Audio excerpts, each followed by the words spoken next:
Breaking news! A clown robot has been sighted in a neighborhood in Malabon. The robot is specifically described based on its parts, solid figure it represents, number of faces, edges, and vertices. Here is a detailed description. Hat. Cone, 2 faces, 1 curved edge, and 1 vertex. Head. Spear.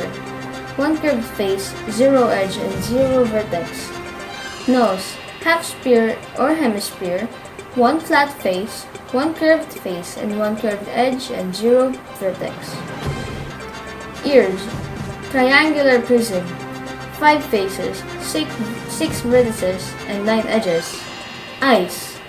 Pentagram prism, 7 faces, 30 edges, and 20 vertices. Mouth.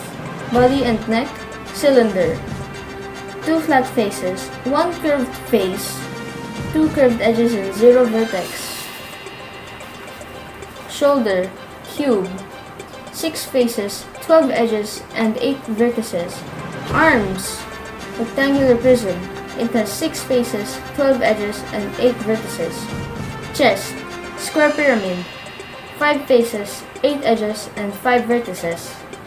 And finally, its feet is a hexagonal prism with 8 faces, 18 edges, and 12 vertices. As to know why and how the robot appeared is still unknown to us. So if you happen to pass by ang barangay Hulang Duhat, Malabon, make sure to take a selfie with the robot just like I did. And use the hashtag Q3 Performance Task 1. This is Chandler Lake Cruz reporting for 5 Perseverance.